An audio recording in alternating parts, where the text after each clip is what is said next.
My name is Eric Foster, and this is my Army story.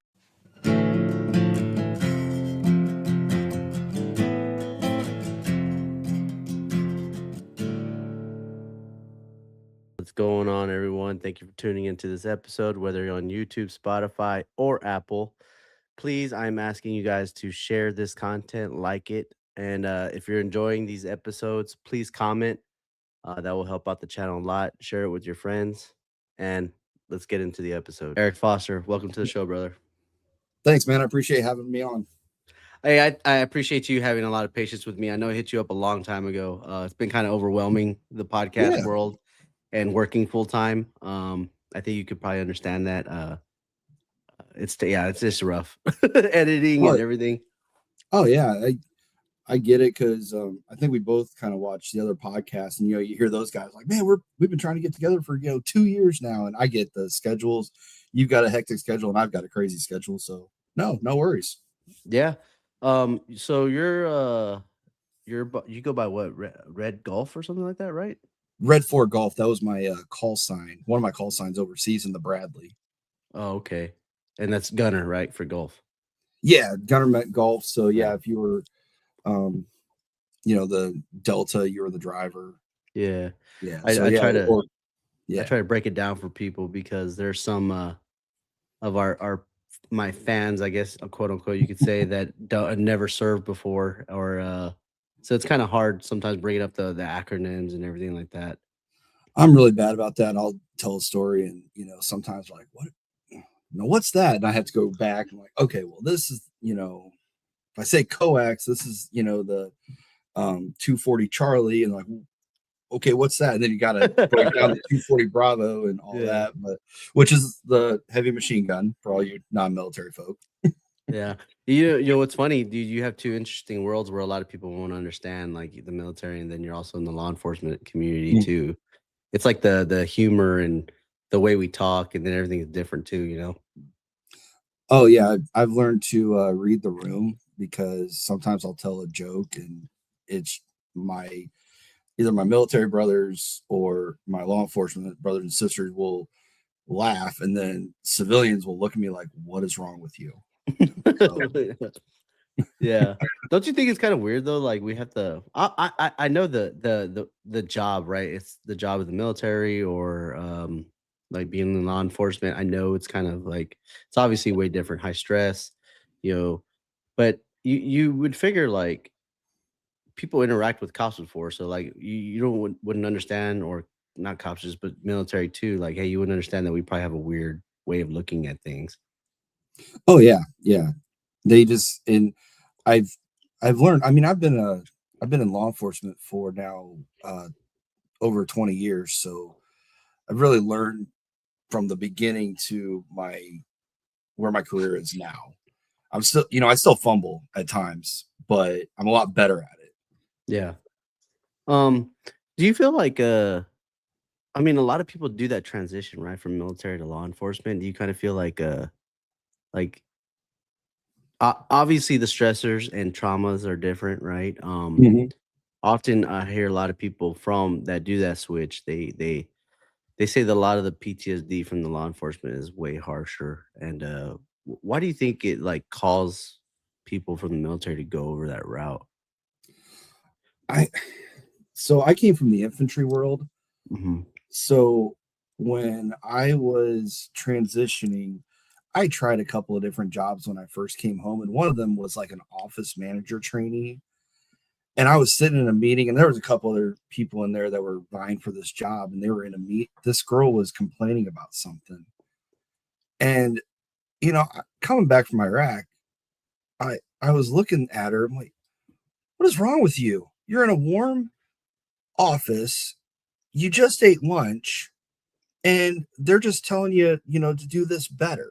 And she Hmm. was just all stressed out, and I'm just sitting there like I walked out. I was like, I can't do this. I can't be Yeah. around people like this. So I had already put in my application to the agency that I work for now, and I had put in for a couple other things just to keep a lot of doors open. But yeah, I was like, I'm just going to focus on that, because it's a year-long process just to go. get considered for a police department, Oh, because wow. there's so much that go, you have to take a written test, then you have to take the physical agility test, which I was still active duty when I did that, and I was coming up from Fort Benning. So Mhm. um, in Indiana, you have to do 29 push-ups, Okay. which I was 20, yeah, I was 21 years old, Yeah. and I kind of laughed and I go, "You want me to do 29 push-ups? How many times?" And Hey, full of testosterone, baby. Let's yeah, get it. I got down and I just did the 50, and I did 50 push-ups because I was like, okay. So I stopped and I said, "Am I good?" Because you remember, taking your PT test, you'd always stop up Yeah. here. You never stop like right here. You just stop right here. You're like, "Okay, am I good?" And they're like, "Yeah, you're good. Get up." And so then I knocked out you have to do sit-ups. So I knocked out 50 sit-ups. Just, knocked those out Yeah. real quick. And I stopped. I'm like, "Am I good?" And they're like, "Yeah, good. You're get up." So then we had to do the 1.5 mile run. And I said, "How long do I have to take to do this?" And they said 16.5 minutes. Shit, that's cakewalk, dude. I go, "Okay." So, I'm just running out there, and, I'm running by these officers. And I'm like, "What kind of cars do you guys have?" And like, "Dude, just run." I'm like, "What kind of weaponry do you guys have?" I'm just asking questions. I'm running around the track. So I was probably the most annoying candidate because I was just so excited. I was like, Yeah. "Hey, I'm going to get out of the military. Maybe this will be, something good." But yeah, it's just totally different. I think we just gravitate towards it because there's a camaraderie. I have a lot of coworkers, and I have a lot of firefighters and EMTs that come from the military world. And it's just Yeah. that similar, that brotherhood, that sisterhood, Yeah. there's something different about it. Mhm. Yeah, I think we crave it too, right? Like the community. I know a lot of veterans. I don't know about law enforcement too much because I haven't met a lot of retiree law enforcement people, but a lot of them are like, yeah, I just want to be alone, right? I want to be off by myself. I don't want to be Mm, around people. I don't like people. But in reality, you just want to be around your people, you yeah, know? exactly. Oh yeah, it was a I I've had a lot of brothers, that had rough transitions. Some had good transitions, and it's all I've kind of just wondered over the years, because I had 4 gunners and I'm sure we'll get into that, but I have 4 gunners in my platoon. Mhm. All 4 of us now, we're in the invasion, but all 4 of us have regular jobs. 2 of us are cops. One's a college professor somewhere, Yeah. and the other one has just worked construction and taken care of his family.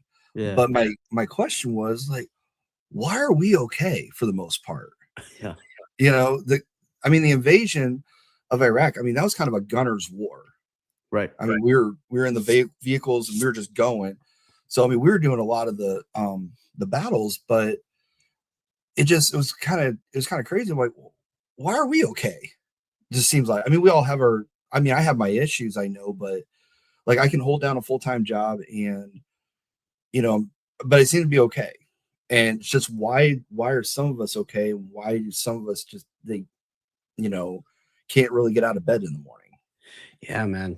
That's tough because I talk about this often on the podcast, and it took me a long time to get to this point, and I kind of this is gonna sound kind of douchey to people that are out Hmm. there, but I've said it before. It's like I kind of think you got to get over yourself at some point, you know.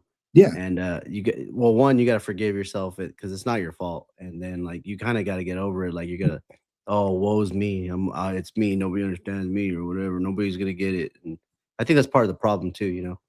yeah. I just I think it's you know it's funny. I got into the military because I was the first one really to serve since Hmm. World War II in my family. Oh, okay.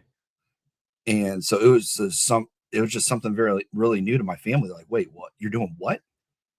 Yeah. And then my dad, he said, he's like, "So what job did you get?" I'm like, "Oh, I'm going to do infantry." He's like, "What?"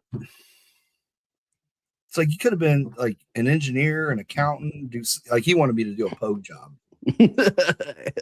And Yeah.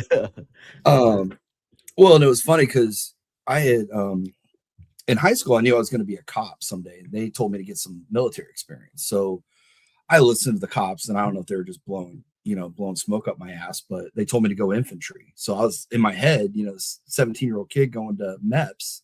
Mhm. And that's where you go. I don't even know the acronym for it, but it's I basically the don't either. military place. You go sign up, regardless of what branch. But no, they told me to go infantry. So when I went to MEPS, you have to take the ASVAB. Somehow I scored high on it, and they gave me this long list. Right. And I don't know, when you went to MEPS, when I went there, they were showing 2 movies. They were showing Delta Force with Chuck Norris, and they were showing Major Payne. So the career counselor, he sat me down. He's like, "All right, man, you got a great score. You got this long list." He's like, "What's your ultimate goal? What would you like to do?" And I pointed out into the lobby, and I'm just, 7-year-old smartass. I go, "I want to be that Delta Force."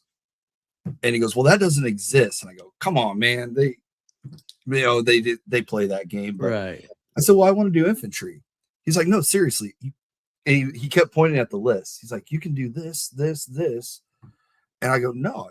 I looked at the bottom of the list. I go, "No, I want to do infantry. That's what I need to do." And he's just like, "Why?" I said, "Because it's the toughest thing you have. Come on. I need a challenge." Yeah. But yeah, it was just funny how that kind of works. And I didn't realize that sometimes, people end up in the infantry because that's what they can do. Mhm. And you find that out when you go to Benning. But yeah, I got home and I told my parents about it, and they had to sign a waiver because I went to the delayed entry program because I was a Right. senior in high school, and they were kind of wary about, signing it. They're like, "I don't know about this." I said, "Well, you can either sign it, or when I turn 18, I'm going to go anyway." Yeah. But yeah, they signed it, and I literally got um I got an eye opener because I went at 17 that next summer after I graduated. Yeah. And I was down there Benning in 99. So I mean, there was nothing going. I mean, there was really nothing going Yeah. on except for Kosovo. So you kind of joke around like, "Well, I mean, I'll go do peacekeeping maybe." And all my drill sergeants were former Rangers that had jumped into Panama, and we had just a slew of drill sergeants that, I mean, they couldn't hit you back then, but sometimes you just wish they would have. It's like, just knock me out. I know I messed up and just get it over with. But no, Hey, I mean, it was great. I'm glad you said that because like when I joined the military, I joined way later than you did. I joined in 2012, and Mhm. I had NCOs at the time. I'm not gonna mention who they are because they subscribe to the channel and they follow me. But they would always say, and back in my day, my drill sergeant would just beat my ass. Mhm. And I'm They all like, "Mm, no, they wouldn't do that. Like, they were creative though with what they would do, yeah, and just I was the gray man though. I didn't want to be noticed. right. That's the And best way." the only time I got noticed, I don't you guys had everyone seemed to have that dude that would come to your company, and they would shine your boots for you. Like, you had to pay them like $10 or something, but they would make one pair of your boots like glass. And I don't know if you had the I did you definitely guys did have it. the yeah, Definitely yeah, did. this is where I'm showing my age. We had to shine our boots, and so I had one pair that was just my everyday pair, and then Yeah, I had the really nice boots that I was going to wear home and impress everyone. Well, yeah. my drill sergeant came in and he goes, "You're wearing those boots tomorrow." And I go, "Drill sergeant, we have that 12 miler." He goes, "Uh-huh. Roger, drill sergeant." It's gonna be bad. So I had to wear the pair of boots that I hadn't broken in, Right. and I knew I was in trouble by mile 4. And I could just feel it. Just felt like something was sawing on my toes. Yeah. So we're going full pack weapon, everything. So slowly I ended up at the back of the company, which is where you don't want to be. And then there's the deuce and a half that you definitely don't want to get on the truck. And that's where, all the quitters go when they just want to quit. But that was the one day I got noticed because I was at the back of the company and we were going up this hill, and I'm in pain. I'm limping, and I'm just Mhm. one foot in front of the other, but I wasn't going to quit. Yeah. And I had all the drill sergeants around me. I had the first sergeant of the company even yelling at me. They're like, "Oh, just quit. You just quit." And they're like trying to grab my weapon. I'm like, "No, I'm not quitting." And I don't care who you are. There's a point where I mean, I had the tears were rolling. I was in so much pain, but I was like, "I'm not quitting." I cradled my weapon and I limped into there, but I was like, I made it. You know, they couldn't get mad. And the hardest drill sergeant, he I probably won't say his name either in case he watches this, but he knows who he is. He came over to me. He's like, "All right, I want to see your fucking feet," because he was like, "You better not be, you know, faking this whole thing." And I took off it was my left foot. I took off my left boot, and when I went to take my sock off, my sock was wet. Like, yeah. That's weird. Well, then I brought my hand away and it was red. I'm like, oh shit. How this is gonna be bad. Yeah. So I pulled off my socks. I had marched all the skin off my toes, the top parts of my toes. Oh, dude, that's rough. And toenails and all, huh? No, the toenails still stay there, but the skin was just bruised. gone. Oh yeah, it was bruised. And he actually looked up at me. You know, he knelt down. He was checking. I mean, he was actually concerned. It was one time I saw him concerned. Yeah. He's like, "You finished this march?" And I was like, "Roger's drill sergeant." And he's like, "Fucking who? A private? All right, go see the medic." Which was kind of, I mean, it was kind of the nice, you know, people were like, "Oh, okay." I'm like, "No," but that was literally a compliment. Like, you know, get a fucking hua from a drill sergeant. I mean, that's a great day. But that was the only time I ever really got noticed. Other times I was like, I just want to get done, get the training and go. Yeah. After that march, were you like, "Damn, man, I should have joined the fucking Navy, man"? No, I was like, why was I trying to impress so many people with those damn boots? That's what I was really just thinking of. Like, why didn't I just, you know, keep alternating them? Yeah, that's interesting. So back then, I say back then loosely, but like back then, there was like a civilian or somebody would come in and shine your Yeah. boots.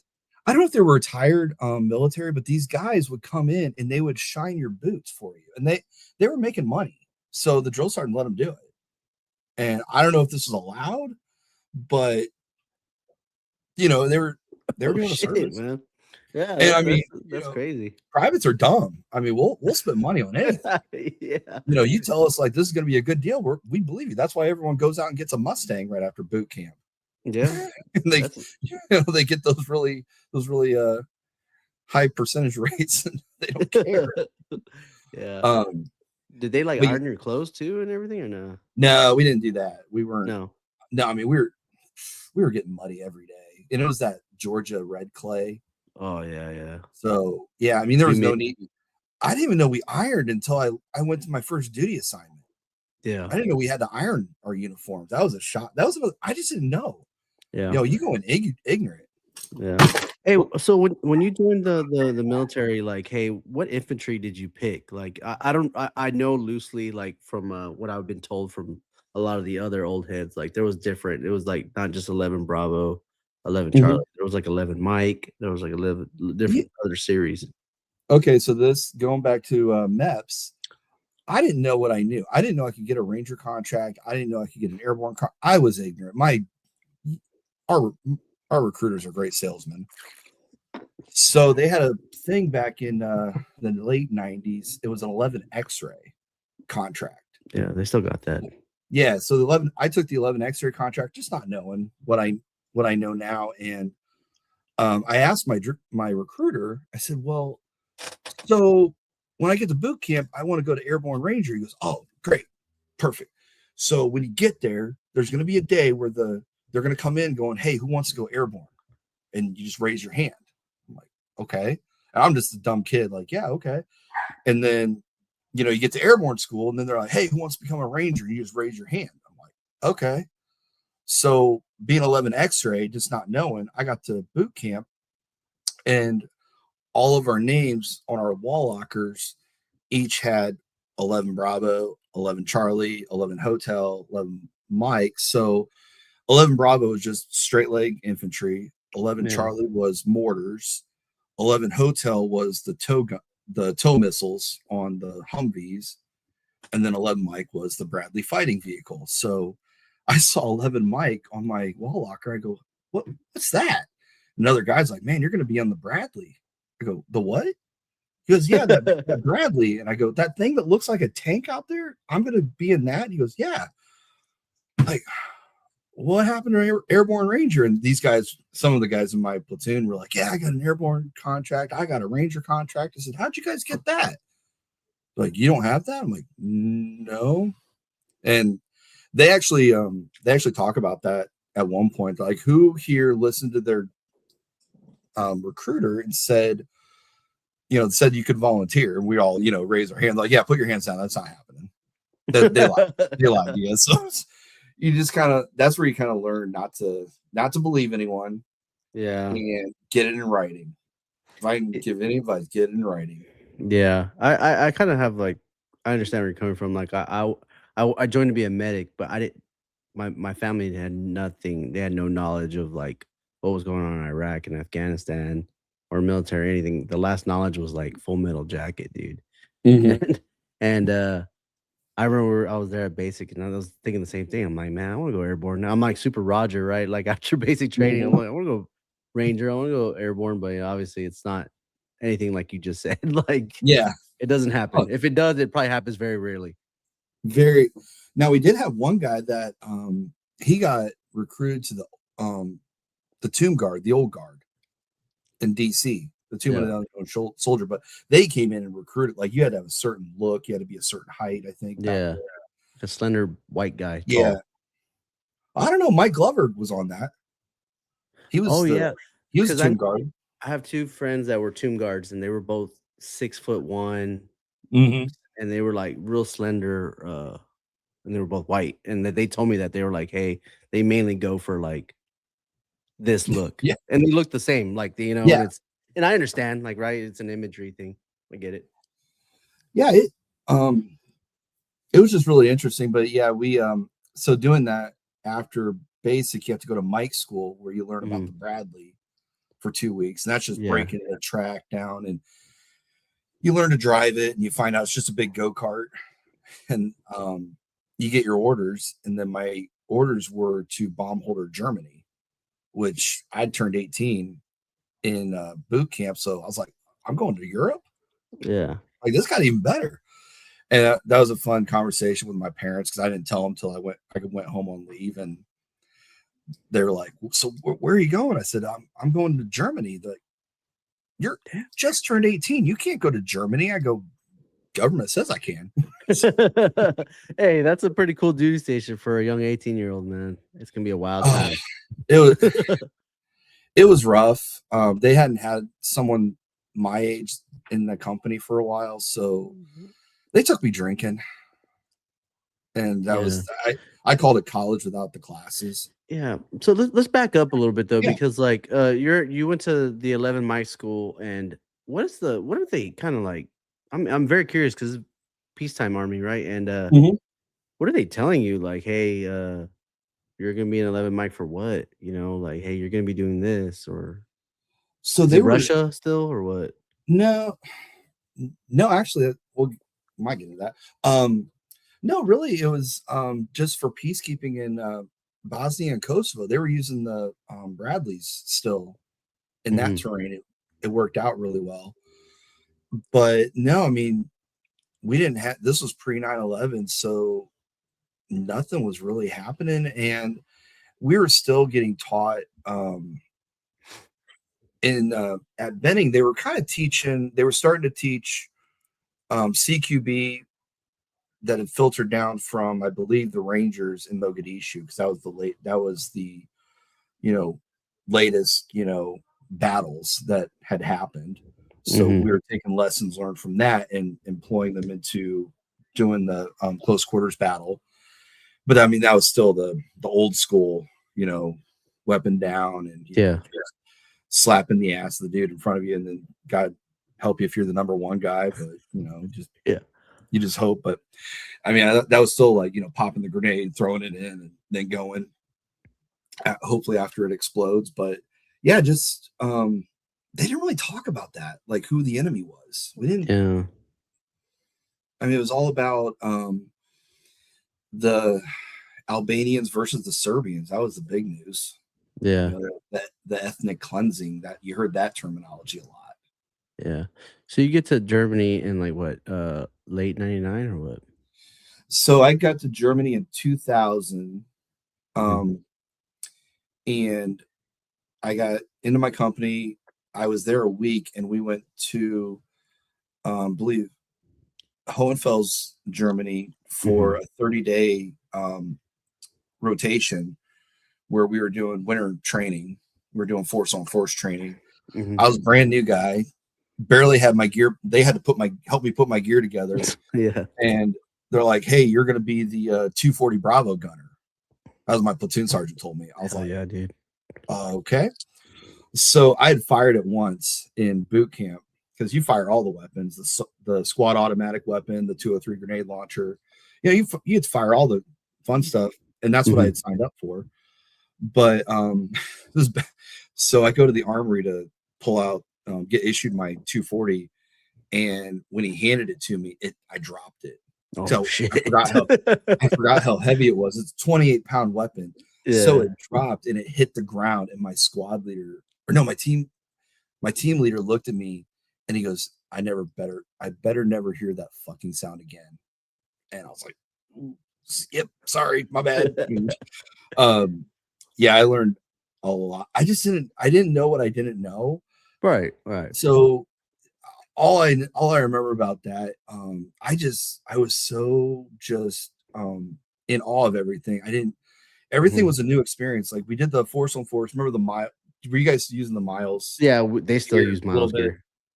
Um, so we were doing that, and the first night I got my first, contact. I'm firing the 240, and just because I was the new guy, they're like, "Oh, you're a casualty." I'm like, "Okay, what does that mean?" Like, "Oh, you got to go over here." And so they take me over to the medics, and they're doing their simulated stuff. They put me on a litter, and this is the middle of Mhm. the night. They carry me away from the company or my team and my squad. I'm like, okay, I guess I'll see you guys later. And they carry me to the edge of this wood line to a clearing, and they're on the radio and they're talking to someone. They're like, "Yeah, bring it in, bring it in." They're calling out a 9 line. I Yeah. was like, huh. So I was like, oh, they're just simulating. They're gonna, they're like, yeah, we're gonna fly you out of here. Okay. Blackhawk comes down. Like, oh shit. They carry me out to the Blackhawk, 18 years old, no idea where I am. They stick me in the Blackhawk and off I go. I'm like, how do I don't even know how I don't know where I'm at in Germany. I don't know how I'm gonna get back to my company. Like, how does this work? Yeah. And they were cool though in the Blackhawk. I I was talking to the crew chiefs. I'm like, so are you guys still doing stuff or can I sit up? I've never been in one of these before. I'm just, the Yeah, you're just there. ignorant kid. Yeah, I'm along for the ride. And yeah, so I found out what happens is you're a simulated casualty, and for those veterans, they probably know exactly what I'm talking about. You get taken all the way back to the aid station, and then you get recycled as like a new soldier, and that takes maybe a day or two, and then you go back to your company. I am so glad you told me that because, being the medic, I've never I never been on that point, right? Like, I never Mhm. got on the bird, and, like, I always send people on the bird. I'm like, "What happens next?" Like Yeah. Oh, you're just like I was just so confused because you can't take your weapon with you. You don't have any of your gear. You basically have whatever's on you. Yeah. But Damn. it was a lot of fun. Yeah. Sometimes good training is always a fun time, like, it's better than being bored around the company area. So you do that month-long training, right? For a lot of people that don't know that they're I forgot what was that place you were at? Hohenfels? Hohenfels, so it's Yeah. CMT or CMT. I'm gonna screw that up. Yeah. It's like the training. It's basically the Germany version of NTC, the National Right. Training Center. That's what I was leading CMTC. up to. Yeah, so Yeah, it's the so CMTC. NTC is in, California, Fort Irwin National Training Center, and then they also have, like, JRTC, which is in, Fort Polk. Right. Yeah, Fort So Polk. So yeah, alright, this so was just the Germany version. yeah, so after you get done with that month-long, the month-long, training, and you get back to your unit, like, what are you guys doing? So then we start training up for Kosovo. So it's going to be our turn. Nice. I'm excited to hear about this. So I got. Wait, first of all, where's Kosovo for people? So It's in Europe basically, yeah, basically it's in the Balkan region. Like it's kind of like, you know, Europe, and Europe's over here, and then, you know, Italy's down here, and like Kosovo's somewhere in here. Yeah. And what is being told about Kosovo? So we went into Kosovo because Serbians were doing ethnic cleansing, and ethnic cleansing basically are killing Albanians. There's a lot of killing going on both sides, though.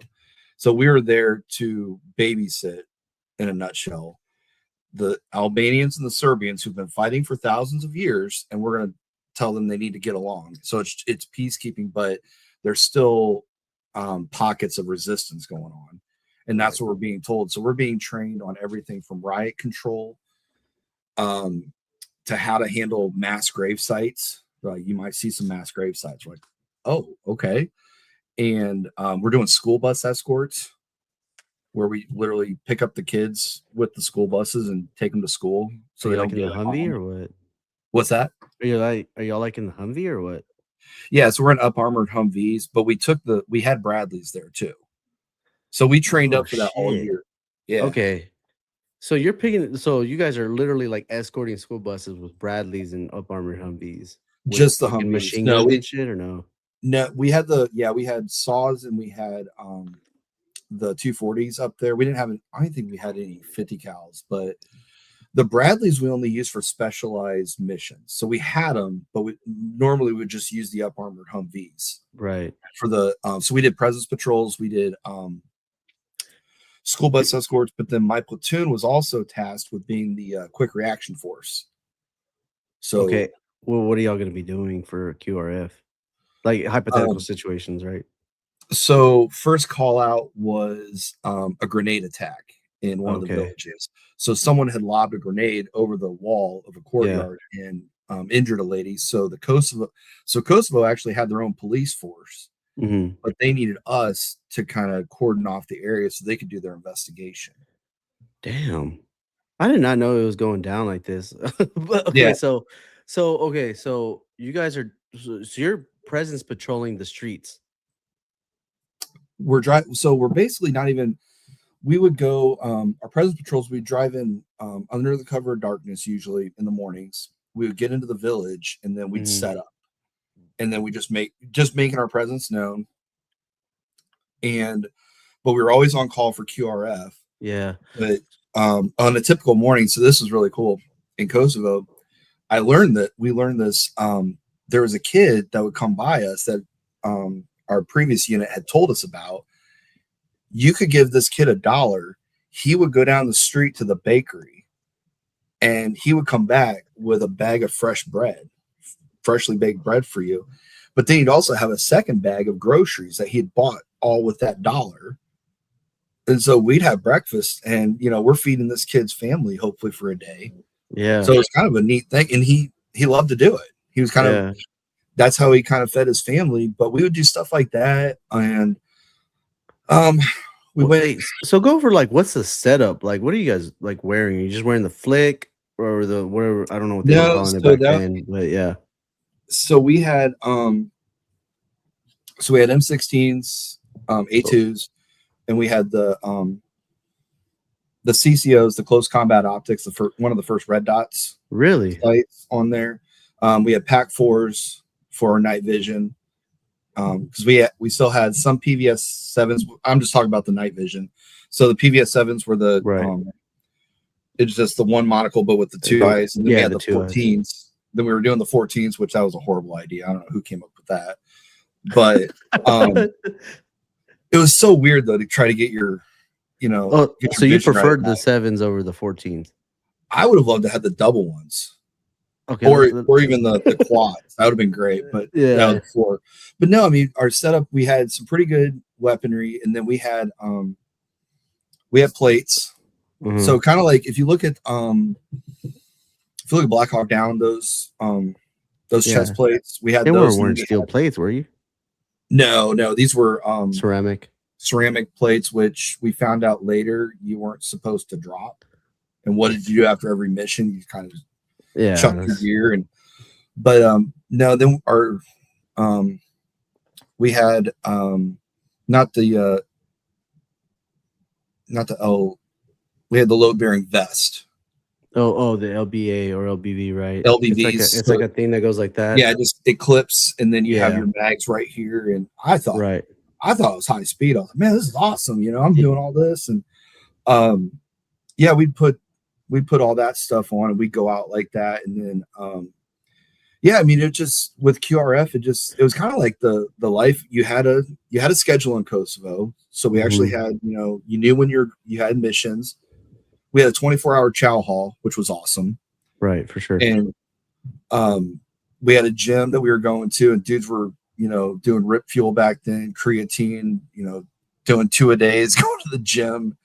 Yeah. And you could be in the gym though, lifting, and then all of a sudden the loudspeaker, come up and they're like, QRF report. And you'd have to, everyone knew who the QRF was because you see us running.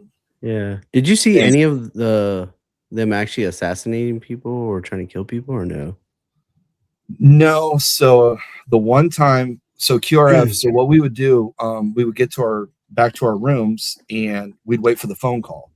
Right. The phone call would come in, and they wouldn't tell us what the mission was. They would tell us what to bring. So we had an assault pack that was issued to us, and that was just for a day. And then we had our rucksacks always packed up. That was going to be if we're going to be gone longer. And then they would tell us what vehicles to go to. So if we knew it was going to be a quick mission, they'd be like, okay, weapons, gear, assault pack, get to the Humvees. Got it. Everyone good? Let's go. And then this one time they came up, they called us and they said, grab your assault packs, grab your rucks, get to the Bradleys. We're loading them on hets, the big trucks. Right. Like, where the hell are we going? So that was a mission up by the border. So we had found out there was some ethnic Albanian rebels, the UCPMB. I still remember that to this day for some reason. But we found out they were holding up in this village and they had weapons. And we were going to back up 82nd Airborne and some Spec Ops team. I think it was Green Berets. I never saw them. But we were going to be on Overwatch up on the hills with the Bradleys. So if they needed support, we were going to basically help them out. And I was the driver of the Bradley for this. So I was all excited because I'm driving my real mission where you might get into something. So our dismounts, the dismounts are the guys in the back. So we had crew and we had dismounts in a Bradley. Mm-hmm. And the dismounts would get out and they would do the missions, and then the crew would just stay with the vehicle. Right. And I was the driver, so I was just sitting there and I had nothing to do other than I would drive up if they needed me to get in a position and drive back. So I brought this is just something I grabbed a book. I always had a book with me because you get bored sitting up there. For sure. I didn't have a cell phone. I didn't have anything. So I got a lot of reading done. But I was sitting there. They were, I'm listening to the mission and, I'm sitting there just kind of reading, and I hear an M60 go off. The automatic fire. I'm like, I look up and I was like, is that gunfire? And, we hear, troops in contact, and it was the special forces team. If I remember right, three of these individuals came out of a house with weapons, and one of their 60 gunner had gone up and, opened fire because they weren't listening, and got in a little firefight with them. And then we drove up and, we're holding up.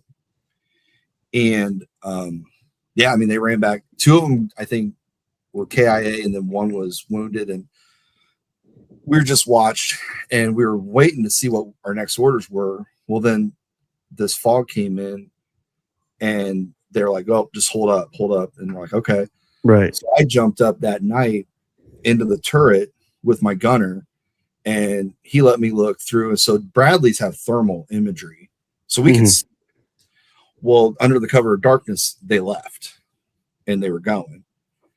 And I think I want to say we were like on the Serbian border.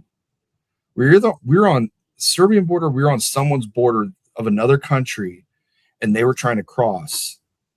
And all I know is they got mowed down, and we watched it, and there was nothing we could do.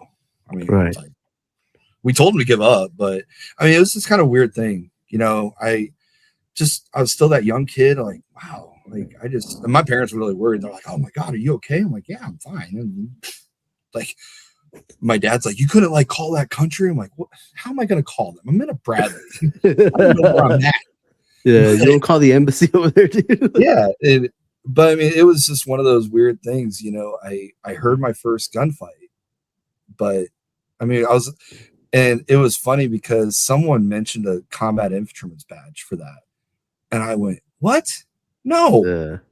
I'm like, that wasn't combat. I said, what am I going to tell my grandkids one day? Yeah, I was in combat. I was reading a book. You know, I said, please, no. And I was like, we need something better than that, which I shouldn't have said, you know, foreshadowing. But that's kind of how the deployment went. It went pretty well. I mean, we were busy. We had a lot of work. I kind of felt like I felt like an outsider still, like the new kid. But by the end of it, I had gotten PFC, private first class, or, you know, what we used to call pretty fucking cool. And, so we got back from Kosovo, and I got my Spec 4, which I thought was awesome. I was like, man. How long were you over there in Kosovo? 6 months. It was a 6 month. Okay. And you're already like what, 18 months probably into the army at this point? Yeah. So I kept my mouth shut. I kept my head down. I just did my job. You know, I had fumbled a couple of times. I messed up. We were driving a Humvee to go pick up some stuff, and someone put a berm or they moved like some gravel right in the middle of the road, and I didn't see it and drove right over it. Maybe caused a Humvee to go airborne, but you know, stuff, just doing dumb private stuff like that. You know, we've done a couple things, but no, I mean, I wasn't a drug user over there because we had a lot of drug users in Germany because of Amsterdam. Yeah. That turned out to be a big problem. I mean, you knew who was using. You didn't talk about it. I didn't say anything. Which, funny enough, you know, I wasn't always a cop. That's what I would say. I'm like, man, I was just trying to I'm trying to not to get my ass whooped. You know, right? They still have blanket parties when you guys were in. Absolutely not. Okay, yeah, not that you can admit. Me neither. But no, I mean, you didn't want that kind of static. But yeah, I mean, we got back, and I was like, all right, I don't know what the sham shield. Yeah, you're good, dude. Yeah, it's like I got my sham shield, and then it was just, you know, a training day. I wasn't a driver anymore. They made me the squad grenadier, so I moved from crew to dismount. So I was like, oh, sweet, you know, I get to finally, you know, feel like a real infantryman again. And so then we were training one day, and for us, we were 8 hours ahead of US, and we've been training all day, and we back in my room cleaning weapons, and I turn on Sky News, and freaking World Trade Center was on fire. The first plane had hit. Yeah. I was like, hey, so, you know, everyone knows where they're at. And I was in Germany. And so I'm watching, they're talking about a plane. This is Sky News. So it's British, you know, news talking about this. And they're talking about a plane. I'm like, well, there's a second one. Oh, shit. And the second one hit. And I'm like, oh, shit, we're being attacked. So I ran upstairs because our barracks was kind of level. So all the platoons were up on the top level, the offices and the company. Our XO and our CO and our first sergeant had all their offices up on the top floor. And I ran up there and just said, hey, I ran by the first sergeant's office, which you never do. I'm like, hey, Top, I got to see the CO right now. And he's like, what? And I'm like, sir, I would normally never say this, but you need to come to my room right now. We're being attacked. And, you know, my CO's like, get the fuck out of here. And he thought I was kidding with him. Like, no, I'm serious. Get down to my room. So next thing I know, the XO, the CO, the first sergeant are all in my barracks room in my what do good soldiers do when they're cleaning weapons in Germany? They're maybe so beer bottles are being hidden while they're all glued. I'm like, no one cares right now, okay? I'm Yeah. sure they're gonna want one here in a minute. But yeah, like my life totally changed from being just that. I thought I was hot shit because I'd been to Kosovo, and then I was like, fuck, we're going to war. Yeah. That's So pretty you know, I mean, you were what, like 19, 20 when this happened? I turned 19, I believe. Yeah. No, So yeah, no, I think I turned 19 or 20. Yeah. yeah, I've had a lot of you guys on that around like they just got in or whatever, and they saw the towers fall at that age while being in the military, and it's kind of a weird thing, right? Like because we're not in a war, and then this literally changes the whole course of the military, how it's ran and everything, how it is today from Mm-hmm. that event, and it's scary too, man. Like you guys are overseas, and you don't know like what else is gonna happen. Like is this gonna attack my family somewhere else, or Yeah. you're just kind of unknown, right?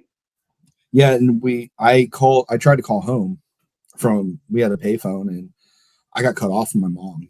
So I was like, Yeah. I didn't, you just want to check, like, is everyone Right. okay? And she's like, are you okay? And I wanted to let her know I was okay.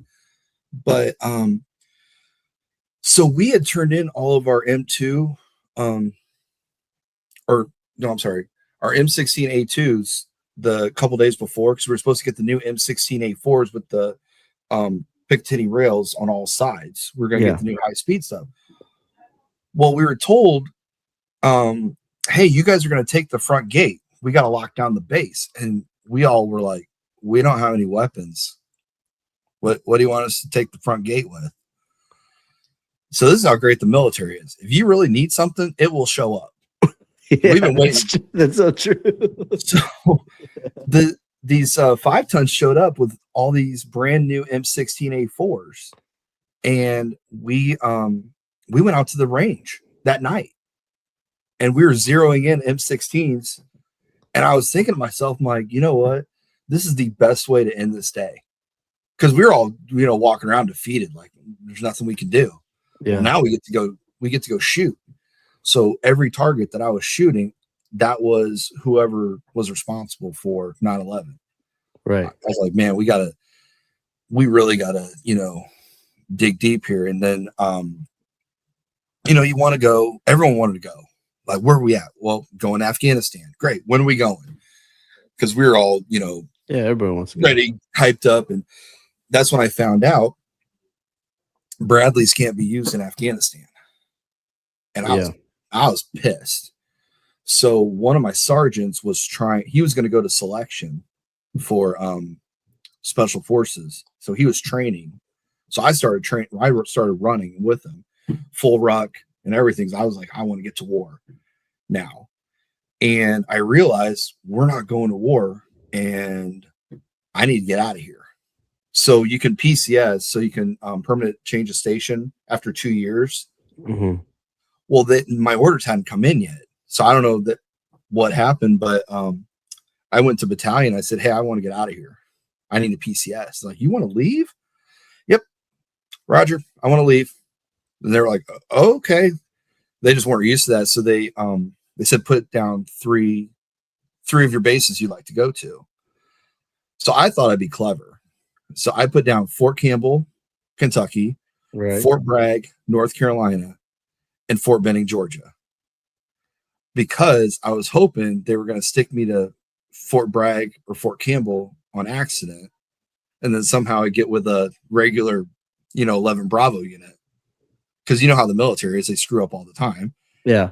They're like, well, you're here now. Well, unfortunately, I forgot about Kelly Hill at Fort Benning. So, of course, me being the 11 Mike, they sent me to Kelly Hill, Fort Benning, which I thought was fine, because I put down Fort Benning because that was Airborne Ranger schools. Yeah. So I was like, well, I can go to Airborne school while I'm there. And this is where God, I think has a really funny sense of humor, because I got to Fort Benning and I signed up for those schools, and they're like, yeah, great. 3 days later, they're like, hey, those schools you wanted to go to? No, not happening. I was like, okay, what's going on? We're gonna go to Kuwait. It's like, what the hell's in Kuwait? Like, oh yeah, we're this is where Operation Desert Spring came in. It was the continued presence of United States forces in Kuwait. Okay. And So wait, you got to the unit and then you put in for the schools, or like? Yeah. Okay. Go ahead then. Yeah, because they would ask you when you got there, like, hey, what do you want to do? And so I got to Kelly Hill and they didn't know where to put me. So they kind of asked, what do you want to do? And I was still just fired up, like, I want to be with the best. And they sent me to B Company 115 Infantry, 3rd Infantry Division, which is Audie Murphy's company from World War II, which I thought was pretty cool. I was like, oh man, Audie Murphy? Really? And so yeah, when you get there, they're like, so what do you want to do with your career? I'm like, I want to go to Airborne, I want to go to Ranger. They're like, okay, fill out these forms and we'll see what we can do. Like, it shouldn't be a problem. And then of course, yeah, I had to, we had to start getting ready for Kuwait. And I realized that my new unit was not as laid back as Germany. Found out. So in Germany, they had very laid back grooming regulations. Yeah. Benning, it was every weekend you get a high and tight. I didn't realize that till too late. So the first sergeant, I got on his shit list really quick because he came around and yeah, they made me so I was a dismount team leader when I got to Benning, which I thought was like, all right, sweet. I got the sham shield, E4 Mafia member. I was really learning, and they they really listened to me because up until then, like, Kosovo was it. Mm-hmm. So they were all like asking me questions about Kosovo. I'm like, yeah, I was there, we did this. So they were really, asking me a lot of good questions. I'm like, well, this is what you want to do with your gear. And so I asked, this is where I joked that I fumbled. I just fumbled through my career in the military, my short career. I got bronchitis during this morning training that we had. It was raining and I was just hacking up lung. Right.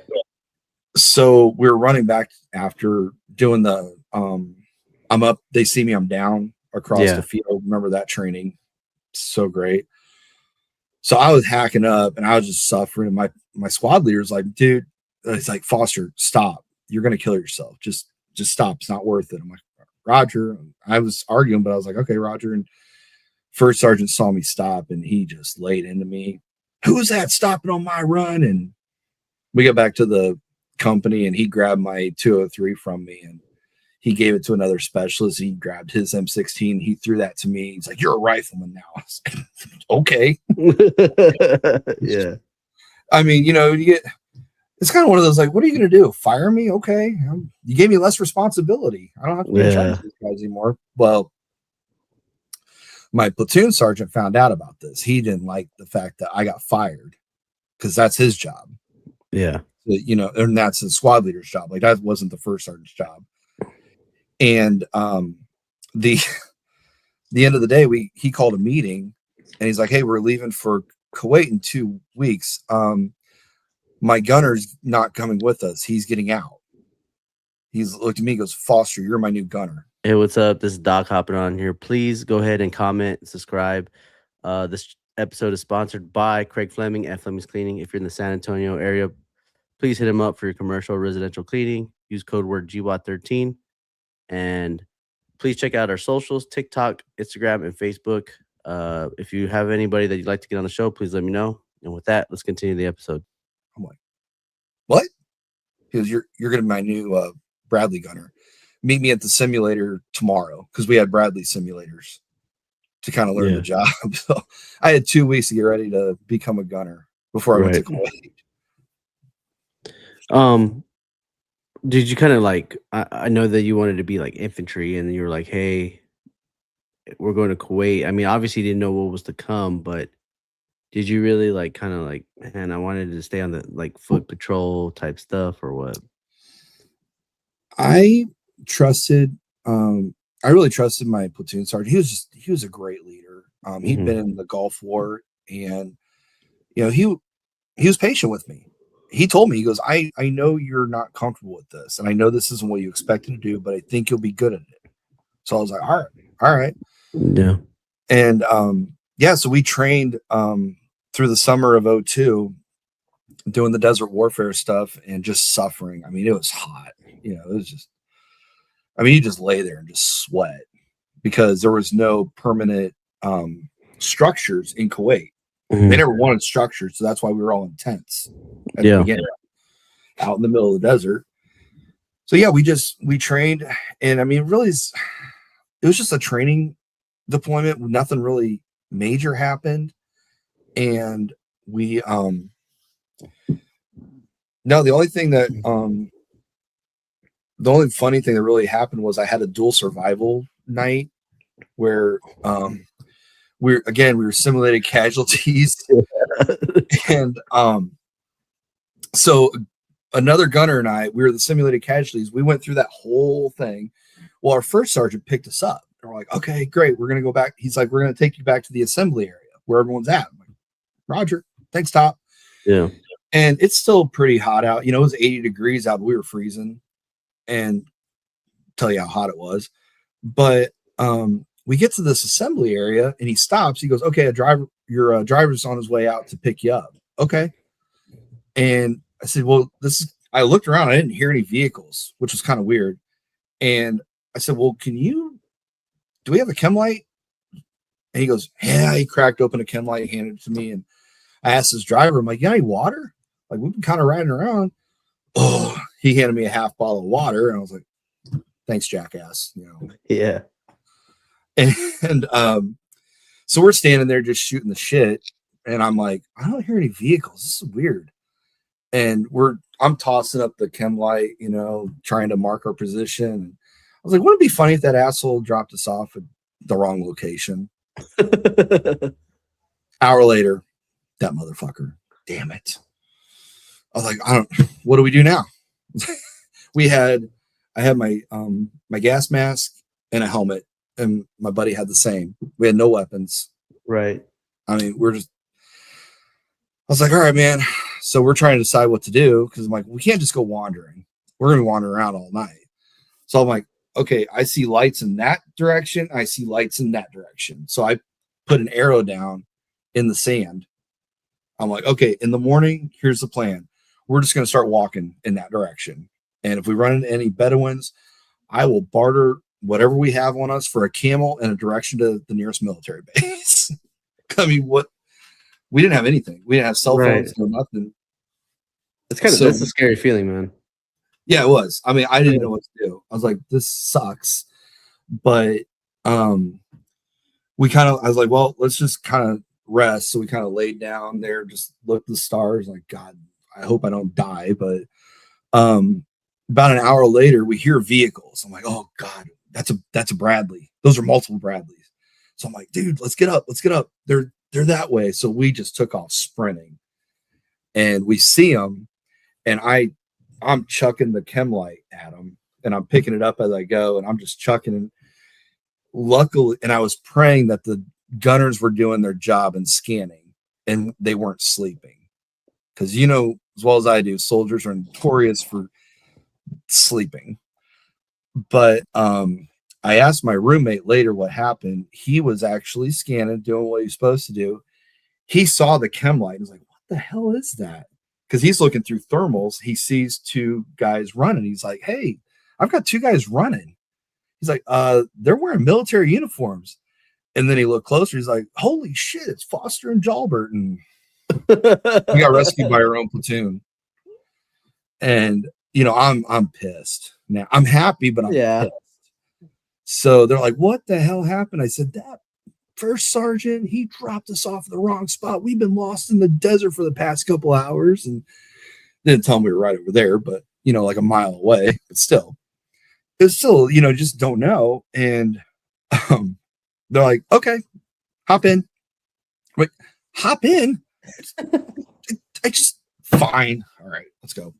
Right. So we hop in and we're like, I was like, give me some water. You know, I'm dehydrated. And the next morning, that was the only time I ever got away with telling a first sergeant, you fucking owe me. Oh, dude, I mean, Oh, that's putting your life in risk too. Like I know it sounds like kind of like low threat, but it really isn't. You're in the middle of the desert, and yeah. if nobody would have came by with no food or water, I mean, come on. Yeah. I mean, it was a close call. And luckily, you know, like I said, there's no atheist in Foxhole. I think someone was looking out for me, but Yeah. no, I mean, that was the only thing that really happened, you know, in that deployment. We got back and I was like, all right, I don't know. You know, I'm kind of nearing the end of my duty. So I was supposed to get out in 03, Right.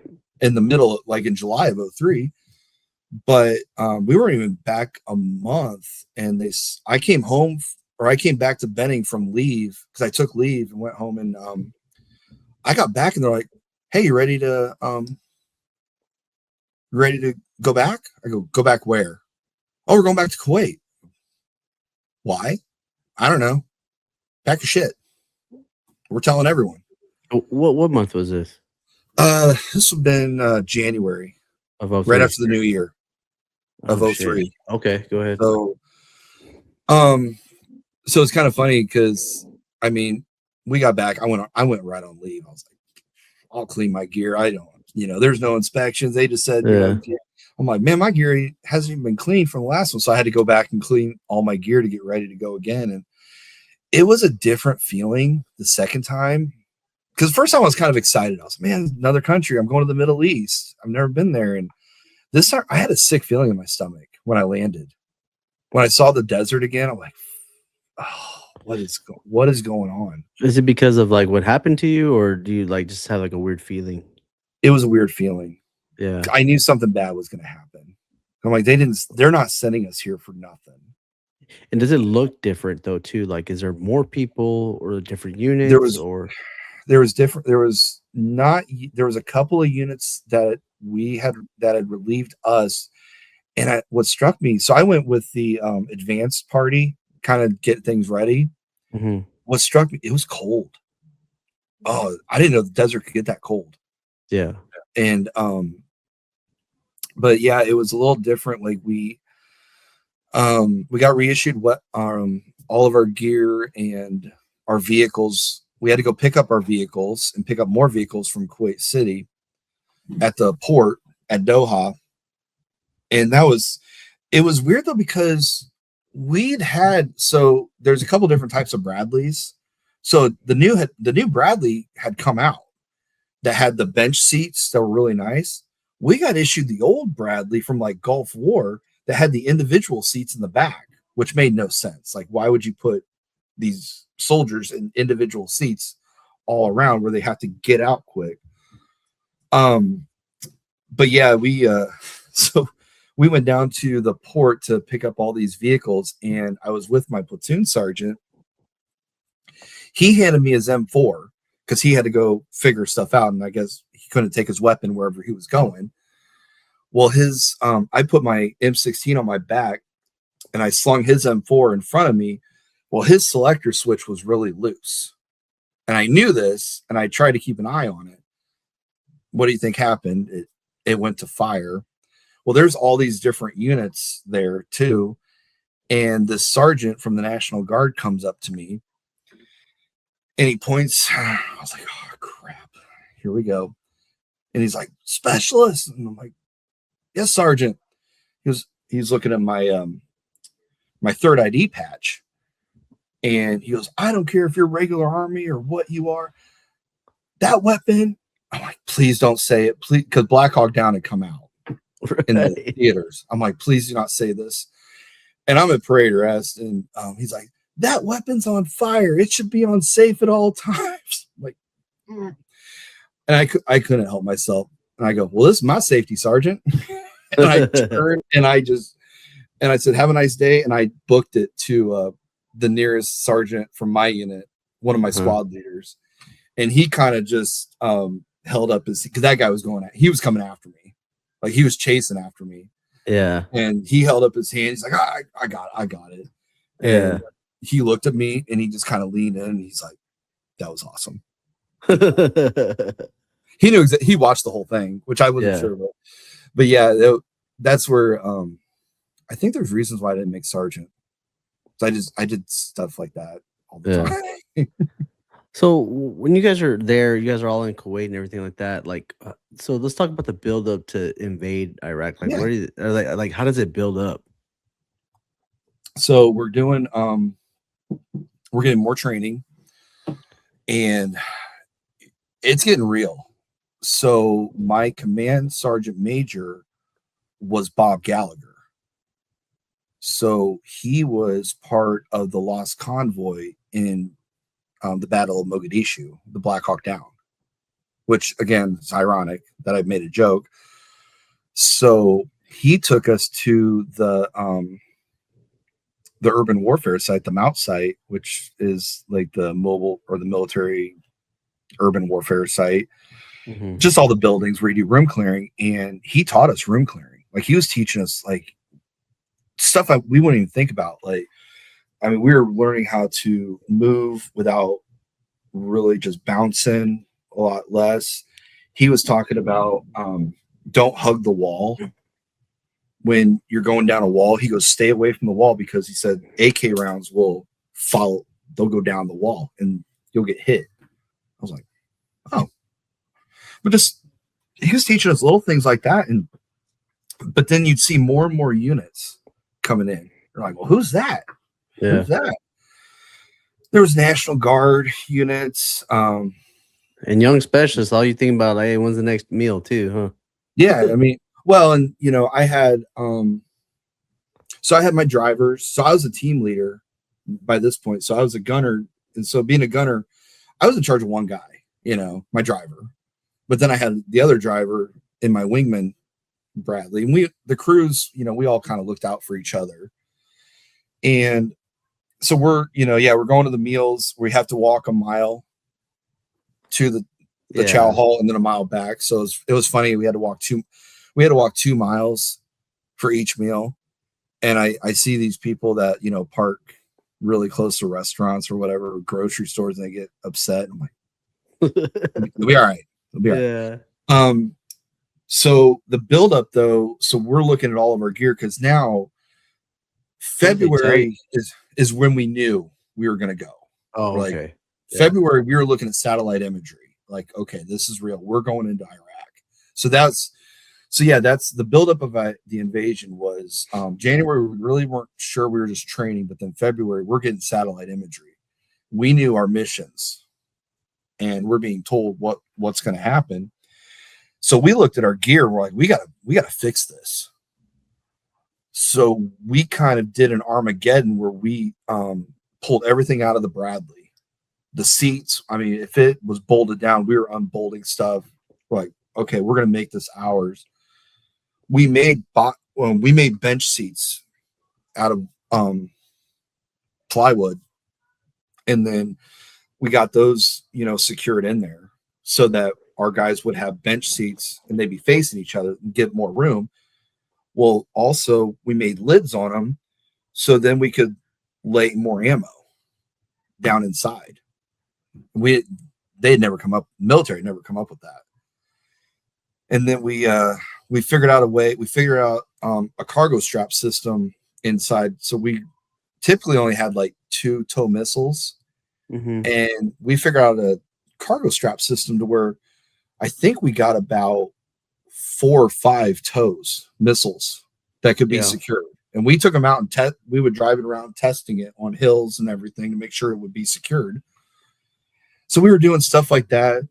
And the other great thing was at Benning, if you got in trouble in the Ranger Battalion, you got sent to Kelly Hill. So we had Rangers with us. Right. So we were taking their knowledge. What do you guys know? So they're like teaching us how to make new gear. We were making our own custom slings for our weapons. So we had 1 point, 2 point, 3 point. I think the invasion of Iraq and Afghanistan is really where the sling business, all these soldiers came back with all these ideas and just a lot of them turned them into businesses.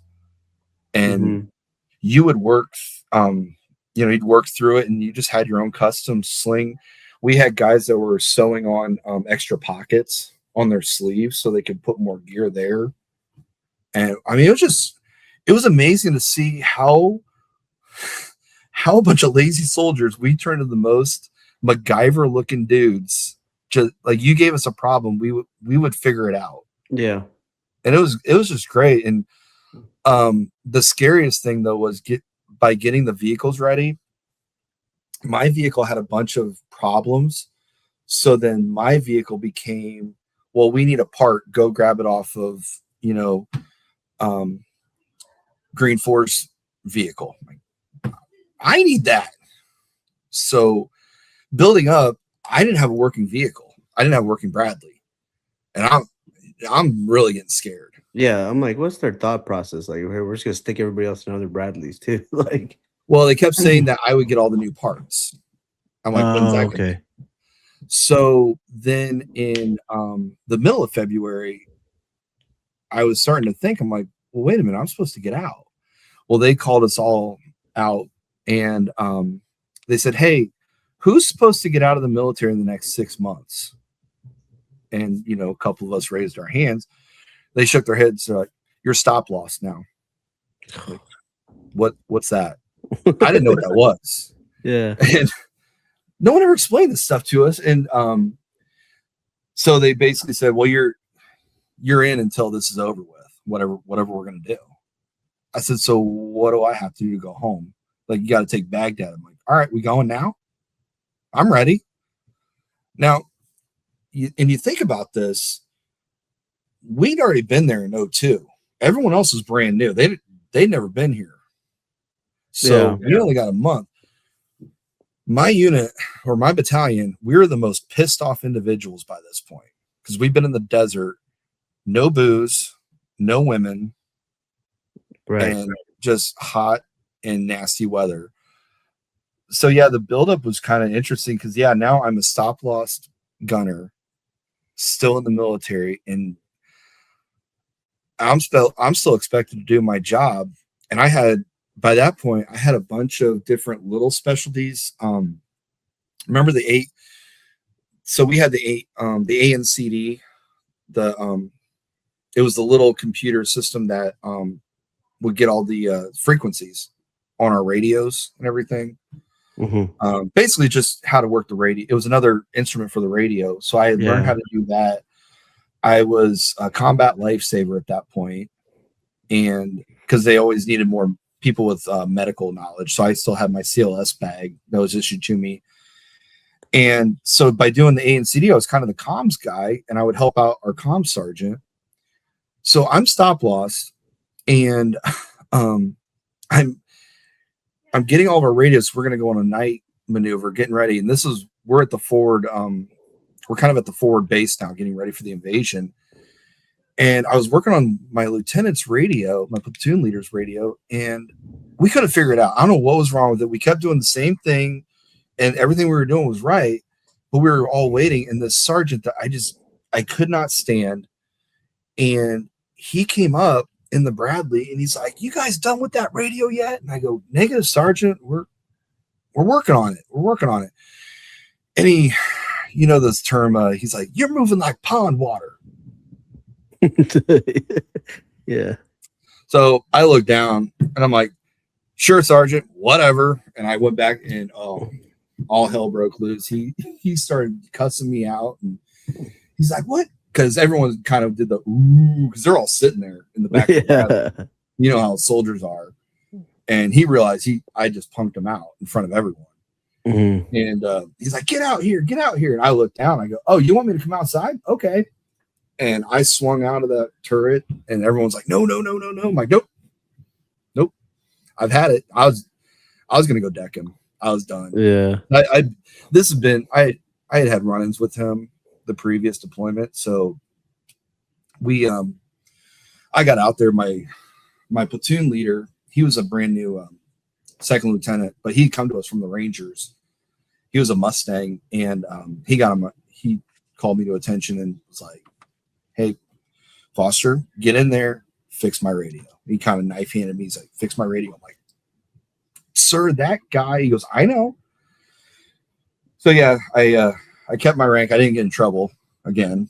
Yeah. But I mean, it happens, right? You're in an environment. Plus, you want to get out of the military, and you just found out that you got to stay. I mean, emotions are gonna get high. It's high in stress, dude. it was, and it was kind of one of those like, what are you gonna do to me? Like, you're gonna send me to the desert? Make me go to war? I'm already here. So I kind of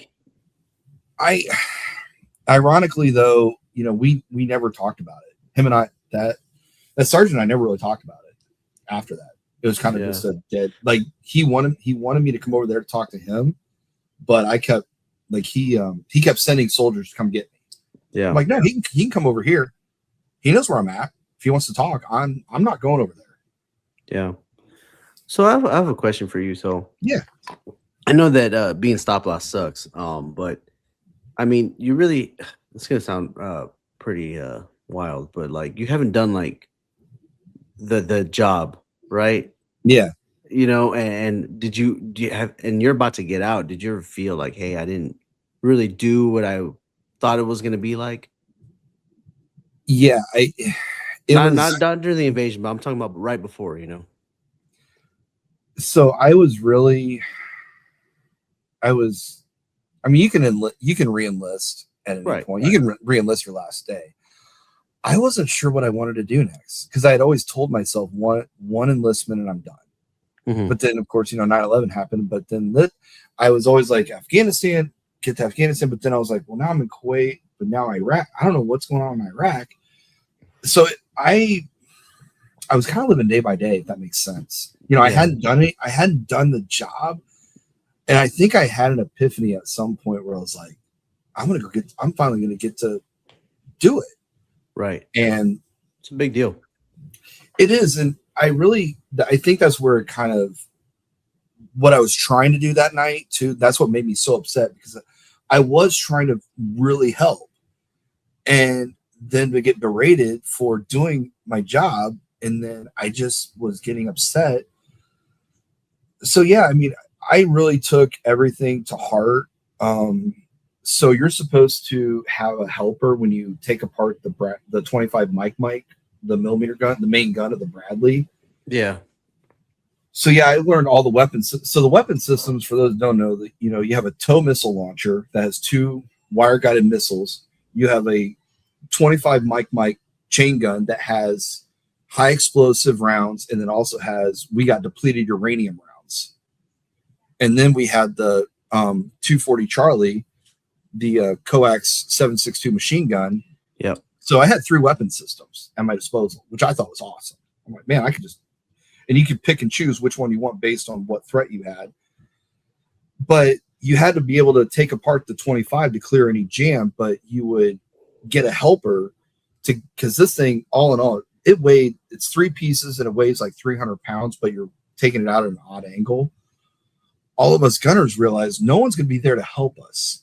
So we started training on how to take it apart and take it down by ourselves, completely out of the turret to clear it. So we were doing stuff like that to get ready, and we were unpacking our gear. We got our nuclear, biological, chemical suits right before the invasion. Yeah. But yeah, really the buildup happened, and then this is where started doing some E4 Mafia stuff right before. So we weren't getting supplied correctly because we were at the forward base. So they would come to me with a problem.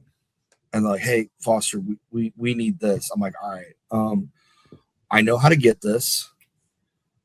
You just can't ask me any questions afterwards. I'll get it done. And yeah, we're gonna acquire things. Yep, it was called. You never stole anything, you know.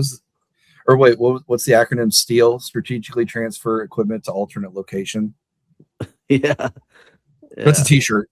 But yeah, we would do. I wasn't always in law enforcement, but no, we would find out people would be hoarding stuff, and it was the equipment we needed. Yeah. So that stuff kind of maybe disappeared in the middle of the night, and that's how we got all the parts from my Bradley. We went out. And okay. We figured out which stuff we begged, borrowed, and acquired whatever we needed. So I had 3 days before the invasion, I got a fully functional Bradley. I bore sighted my tow missile launcher. I didn't test fire it. I bore sighted it, which meant basically I put a laser and Right. I hope to God it was going to work. So okay, so let's go into like the invasion, man. So you guys, you're told to go, and then what's going on? Like what's like go through the so we thought knew process. it was, so we started moving. We knew it was the night when you get steak and lobster suddenly shows up. It was, so I sent everyone to go get their chow. By the time I got there, I think it was hamburgers and hot dogs at that point because they ran out of everything. So I was like, yeah, I don't care. We took everyone, we sent everyone to bed. My platoon sergeant and I stayed up. We unpacked the Bradley completely and we put it back in the way we want. I had everything the way I wanted it. And then I rechecked all the radios to make sure our comms were working. And I got to watch the first missiles going in, like shooting off in the middle of the night. I have a photo of it because I had a bunch of disposable cameras with me that I brought with me. So I was like, I'm going to try to get, some of this recorded, but I didn't really sleep that night because, I was just nervous and I was like, I didn't know how I was going to act in combat. We always wonder. No one knows. I mean, until it happens. So we go and we've got our rules of engagement. They're pretty strict because what we were told was they know we're coming. They want us to come. And they said the soldiers were bringing civilian clothes with them to work. Different, which they thought meant they were going to take their uniforms off and then give up. Like, hey, we're no longer soldiers. They had a different purpose for that. So we were going, but we had strict rules of engagement. If you saw someone with a weapon, you could not fire unless fired upon. Right. It's like, okay. And if you saw someone with a cell phone, couldn't fire. I mean, you had to actually be in they had to be engaging you for you to engage back. Yeah, it makes sense. I mean, because if you think about it, like Kosovo, right? And and then the cell phone thing, we didn't really know what they were doing at the time, right? Obviously communicating with something or whatever, but I mean, that shit didn't develop till later, It developed pretty quick because our first objective was Anazaria. We go in there, I've got thermals on, and there's a firefight going on ahead of me. I see my first vehicle blow up through thermals. I'm like, oh shit. Like this, that's when I knew. I was like, oh man, this is getting real. So we set up in a position and I saw my first enemy soldiers. About a squad of 12 were moving from left to right. And I called it out. I'm like, hey, I've got, military age males. They're all armed, permission to fire. Cause I'm like, they're flanking us. And like, nope, can't fire. Are you being fired upon? Nope. Hold your fire. It's like, all right. I was like, Sergeant, we got to do something about these guys. He goes, what do you want to do? I said, I got an idea. I said, I'm going to fire in front of them and I'm going to fire behind them. And I'm going to keep doing this. And then they're going to give up because they're going to know I have them bracketed in. And if they fire on us, then I got full permission. He said, okay. So I just, kind of trained in. It was my 7.62, my machine gun. So I opened up and they all kind of backed up like, whoa. So then they started retreating. Well, then I fired behind them. So I kept doing this and they realized, I'm bringing them in and they laid their weapons down. I'm like, oh, I just captured 12 guys. So, I can call through my headset. I'm like, hey, I think they gave up. Now what do we do? And no one knew. We were not told like, okay, this is how you take prisoners. So, we're trying to talk, we're trying to get higher up. And then Alpha Company comes over here. They see these guys kneeling down. They think they're ambushing us. So what do you think they do? They just open up. Yeah. Oh, yeah. They opened up and I threw up my hands. I was like, I could have done that 5 minutes ago, but you wouldn't let me. So I still joke with my with my guys. I'm like, well, technically I did fire the first rounds of the war of our unit. Yeah. So of my platoon, but that's kind of, the rest of the night, it was more just looking. Nothing really happened till morning time happened and all hell broke loose. The scouts got ambushed, so we had to go on a rescue mission to get them. They were pinned down. So that's when I got my first firefight, and it was just surreal. Yeah. Because there's, you just see rounds going, puffs of smoke everywhere, and I'm just like, I'm trying to take it all in. Like, I know where the good guys are. They're over here somewhere. And my brain's trying to catch up with what my eyes were seeing. That's why I still tell rookies to this day. I'm like, your brain's always trying to catch up with what your eyes are seeing when you're seeing something really traumatic. And God love my Bradley commander. He was my platoon sergeant. Sergeant Dennis, he reached down and he squeezed my shoulder. Like, I'm right here. And this happened all really quick. I mean, it was probably like a second, like, what the? And then I felt the shoulder. I'm like, okay, now it's time to get to work. And like a reset, right? Yeah, just like I had to like go, okay, now I know what to do. He's right here. He's giving the squeeze on the shoulder was like, go it, do it. Yeah. And that was right because of the engagement and stuff like that, kind of hesitant. Yeah. Because it was just so much going on. And then I was like, oh, I need to do suppressive fire. So that's when I opened up with the 25 on this building. And I think I hit my first guy. He was in the doorway and then he wasn't. And yeah.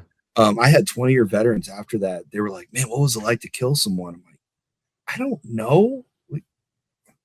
Right. Like I didn't know what to say. It was just weird. But yeah, we just we got in Azaria and then we were kind of leapfrogging. And it was small firefights. And we had so Jessica Lynch, her unit got ambushed there, I believe in Azaria. So his kind of going back. So Jessica Lynch's company was resupplying, I believe. So they ran into us and we were holding the front lines. And one of our guys said, don't go down there. We're infantry. There's no one down there. Whoever was in charge, I'm not blaming anyone. I'm not, a lot of soldiers lost their lives with that company, and Jessica Lynch and a couple of them got captured, but they got ambushed, and that's when the rules of engagement changed. Yeah. I mean, it just became, gloves came off. But yeah, we leapfrogged into Asamoah, and that's when I got my first mortar attack.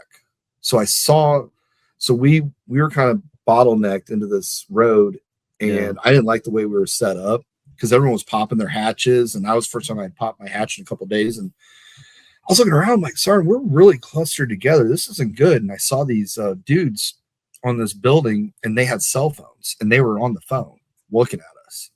I'm like, this is bad. And then I heard them. I heard the mortars coming up. And I looked at my platoon sergeant, I'm like, bye. I closed my hatch, and mortars are nothing to be messed around with, dude. Yeah. Because I mean, there's nothing to fire at, and those guys were gone by then. Right. So we moved back. We moved back 1,000 meters, and then that's when we found out our first sergeant's track his 113 had been hit. Yeah. I'm like, oh shit. So we had just got out of there, and they're like, hey, we're going back in. I'm like, we are? Yeah, we got to go get him. Okay, roger that. So we went back in. So it's kind of a second rescue mission. And this dude, I'll tell you what, he got hit with the mortar. He was peppered up from head to toe. He was still walking. And he came up to us like, I'll be okay. Just give me some water. This is what I was told later, because I was laying down suppressive fire so they can grab everything and get out of there. So we got him medevaced out of there. And then, it was just more, we leapfrogged. And then what was really odd about this invasion was we had reporters with us, embedded with us. Yeah. So we had Oliver from the London Times, a British guy. And Oliver, God love him, he was just so easy to mess with. So our sergeants, we were tasked, my platoon, we were assigned to Task Force 164, which were Abrams, the Abram tanks, because they wanted an infantry platoon with them. So we weren't even with our regular company. We were with the Abrams. So Abrams, they had this guy, Oliver, and one of the sergeants told him right before the invasion, he goes, "Hey, Oliver, if it looks like we're ever going to get overrun, I'm going to have to shoot you." And Oliver's like, you're joking. And he goes, "No, I'm going to have to shoot you." And then the other sergeant in the 113, he's like, "Hey, Oliver, if, sergeant there gets shot and killed, I'll have to kill you. We're going to get overrun." And he's like, why would you do such a thing? And this was them telling the story later, but we watched what happened, the aftermath. And the sergeants were like, "Well, I think the company commander told you the entire battle plan. And I don't think you'll survive interrogation. So we're just going to have to shoot you because you're going to spill the beans." Yeah. Well, this dude had a satellite phone that he had to call back to London every 8 hours to let him know he was okay. So they told us this, and we're like, "Watch this phone call." And so he's on the phone in the corner, and he goes, "Yes, they said they're going to shoot me. No, I don't believe that joking." Oh man, it was just something weird. It's like that never happened before. Like, why would we have reporters with us? But we had to take care of them. Right. So did you end up making it out after for your ETS date? No. Nope. So how did that work, right? Like the initial invasion was pretty, I guess, short. I say that loosely, but you know what I mean? But how does that work? So what, they got me back. I got back so they ended up flying me back before my ID card expired. Which was what time? It was like July 15th or something like that. So you're probably there late June, maybe. Yeah. So I came back in July, but no, we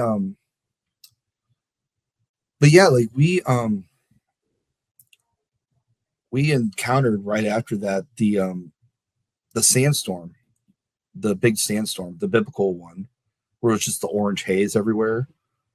Okay. And that lasted for a couple of days. That was crazy because we couldn't see 10 yards in front of us. Yeah. And we were in the city, and we had put our dismounts in this building to try to get some overwatch, and everyone left us. It was just my driver and I. And I'm like, I can't see anyone. So I popped my hatch, he popped his hatch, and I'm like, "Hey dude, grab your M16." Said, "You got the front, I got our flanks and our rears." And we were looking down the alley, and these dudes were coming down with weapons, and I started bringing them up, and I noticed ball caps. And I believe one of them had the New York, fire department or NYPD or something. And I was like, "Oh, good guys." And it turned out to be special forces dudes. And we ran into them a couple of times, and that was kind of interesting to see. And I mean, knowing that they were there was a good feeling, but nothing really happened. I mean, we got in some really good firefights. Like I had a couple of trucks around Karbala. Because by that point, the rules of engagement were, it was gunner's choice. But if I saw a threat, I could take it out. And no one was questioning anything we were doing. So it really is really bad. I think statute of limitations have ran out on some stuff, but we had some guys running out of a factory, and they were holding stuff, and I'm like, I'm pretty sure they're holding grenades. And we were all the gunners were doing, we were zooming in, zooming out, trying to determine, and we were coming up on all the nets, everyone's seeing them, and we're like, I think they're armed. I think they're trying to get in position. They've got something. And our battalion commander came up on the net, and he goes, "Fuck it, shoot them." Oh shit. So the joke became, it wasn't Operation Iraqi Freedom, it was Operation Fuck It, Shoot 'em, which I mean, it was a joke, but I was really I was really careful. I was as careful as I could be. Yeah. I would not shoot unless I was absolutely sure that there was no like women. There was like women and children in a vehicle once, and I was like, I'm not shooting.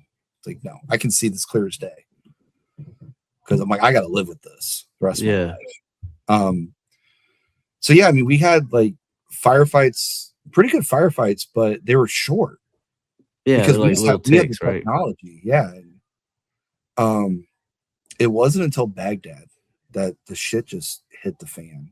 Mm-hmm.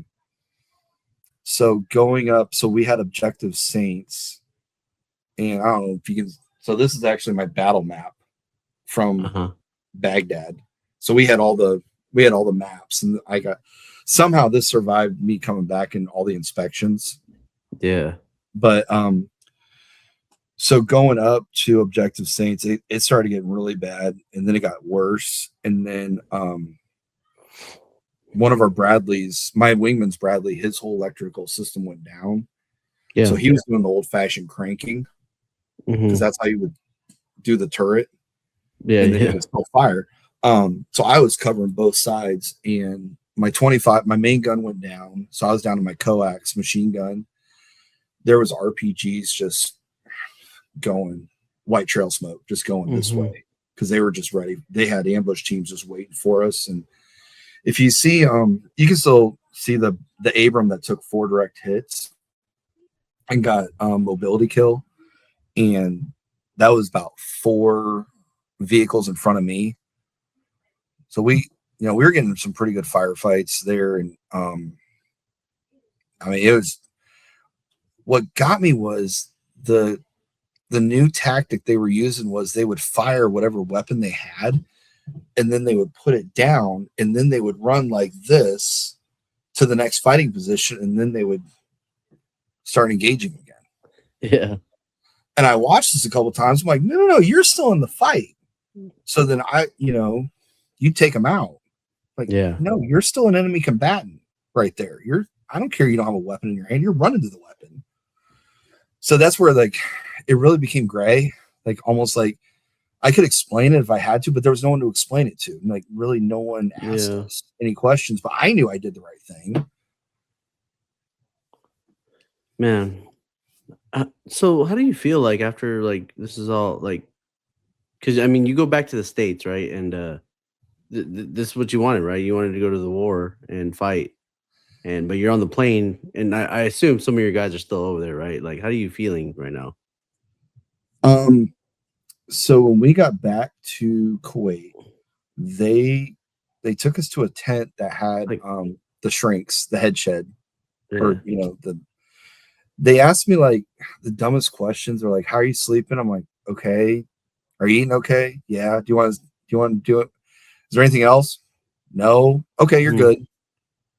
And like if you said something wrong, like it was almost like they just gave you. I was told they gave you pills. Yeah, but they gave probably. you Xanax or something. And yeah, I mean, that's what really killed me about the mental health. Like there was no mental health. Like I couldn't really. I was having a hard time processing everything that I had seen. Yeah, it's rough. I had I like to joke and all that. I have one shot in Baghdad that I wish I could take back, and I can't. So Thunder Run, we were trying to cordon off Baghdad. So my job was to stop all traffic, and my main gun was down, and I had all these vehicles coming at me, and we were being told that they were going to pack explosives, and they were going to ram our vehicles, try to disable us. So yeah, I had the lead vehicle, so I'm firing in front of him to try like, hey, I'm shooting at you, and the dude just kept coming, and I fired in the engine block, and he kept coming, and I was like, fuck. And my sergeant was like, you got to make a decision, man. We're going to be surrounded. So I fired in the windshield, and it came to a stop, and all the vehicles that stopped. Well, then a woman and 2 kids got out of that vehicle. I'm like, oh shit. But they were okay. And they pulled the driver out and it was the dad. I'm assuming. I don't know.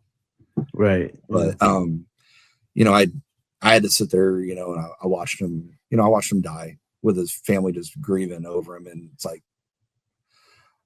it's the one shot that that's what keeps you up at night, I think. You know, I tried so hard to do the right, like I had, by that point, I'd had some soldiers like retreating. I knew they were retreating. I didn't shoot them. So I'm like, they're retreating. They're getting, I could tell they were scared and getting the hell out of there. Yeah. But this one was different, you know. It's the one that keeps me up. It kept me up for years thinking about it. And I know many years of therapy later, I know I did the right thing, because had I not shot him, all those people everyone else would have opened fire. How many would have died? So it's kind of I still feel, I feel bad. And, you know, I pray for that, you know, that man's family a lot, but I mean, I don't know who it was. I'll never know. Yeah. And I don't know what his intentions were. I don't know if he was trying to ram my vehicle. It's just the thousand questions, but it's the stuff that I wanted to say, but it was never asked of me. And like, I wasn't sleeping when I came back so we came back to Kuwait probably in June. They relieved us because we had stayed around Baghdad, and it was tough, because what do you do with invading soldiers? So I was having a tough time about that one. And then we were doing checkpoints. So we had our first IED explosion early on. A family pulled up to our checkpoint and they were all hit with shrapnel, and it was women and children. And we're in a Muslim country. So they called up all the combat lifesavers, and I was trying to treat this kid's eye. He had been cut right here.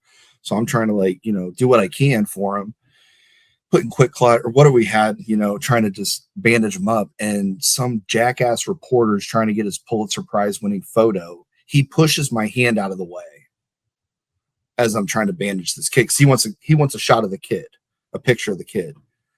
And I just grabbed my rifle. I'm like, get the hell out of here. Like, I'm trying to do a job.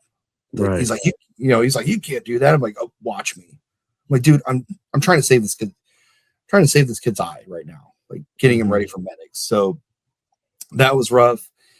And this woman had shrapnel all up and down her legs.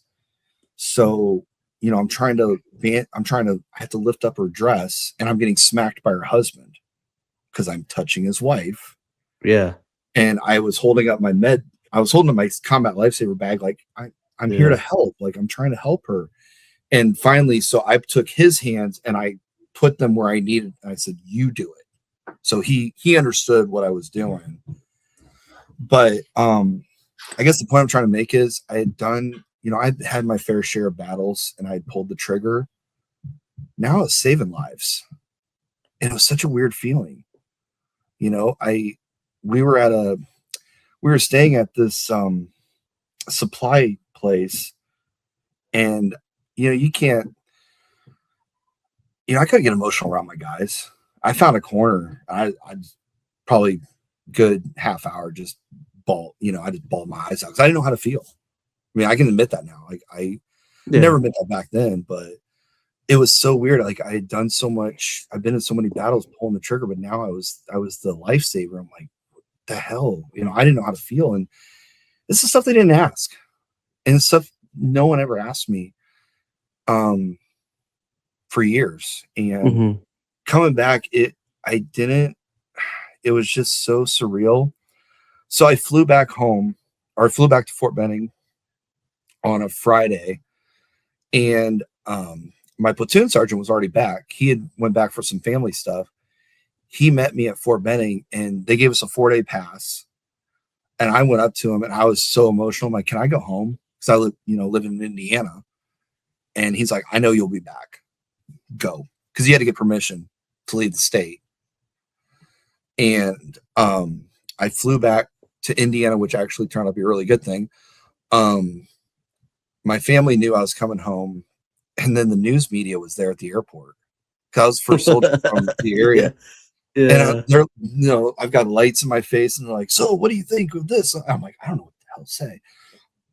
I still don't remember what I said. It was probably something dumb. Yeah. But I was like, I really want pizza, I want a beer, and I want a bed. Like that's all I want right now. So I went back to my parents' house, and my parents had pizza, they had beer for me. I sat down with them. I kind of talked with the family and friends. I'm like, "Hey guys, I gotta lay down." I fell asleep probably at like 2 o'clock on a Friday afternoon. I woke up at 5 o'clock on Saturday. I slept that whole time. Mm-hmm. And my parents were actually worried. They called, I think they called my pediatrician from my childhood. Like, the hell is this okay? Like, should we wake him? Like, and he's like, what's up? And they explained that I just came back from Iraq, and he's like, "No, just let him sleep. He feels safe. Is he in his bed?" And they're like, "Yeah, he's in his old bed." He feels safe. So yeah, it was kind of weird just coming back, and that's where I was like, I needed a new purpose, and I was home on leave after that, and I heard, a couple of the local departments here were hiring, so that's when I started the process. I'm like, you know what, I'm gonna get out. Yeah. And I just made the decision. I was like, I gotta get out and try. Damn, man. I mean, thank you for sharing your story, because it's tough, man. Like being in firefights and seeing losses and doing stuff that humans shouldn't be doing, right? And then I know what you mean. Like I remember when I came back from Afghanistan too, I felt like I slept for like 2 days straight.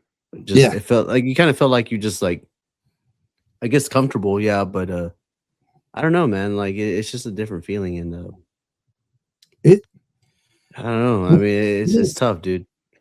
It is, and what was really, I mean, and it was tough. You couldn't, even before the invasion, we couldn't say anything. Everything was OPSEC. Yeah. There was so many like tough moments, but like I got through them. Like I was able to call home right before the invasion, and I talked to my parents, and I couldn't tell them what I was doing though. And and it was weird though, because I knew I was saying goodbye to them, but I couldn't tell them that. But I kind of told them, like, "Hey, you guys did a really good job raising me." It's like, thank you. It's like this, like I was getting sentimental, but I was like, "No, I just want to let you guys know I never told you that. I loved you. I really love you guys, and I hope I'll see you.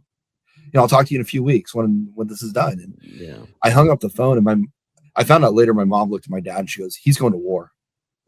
And my dad was all oblivious, like, "What?"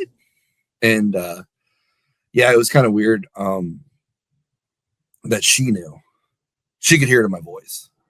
And now, like I said, I would say most important thing I think is, like what we're doing right now, talking about it, because I've heard over, you hear over the years, like, oh, anyone who was in combat, they don't talk about it. Like, really? Why? I mean, I just don't talk about it with you. Yeah. It's like, if I like now, like that's why I really like your platform. It's like, no one's telling these stories. And it's really important, because if we keep it bottled in, it's just going to die with us. And I think this was such an important time for so many of us. Yeah.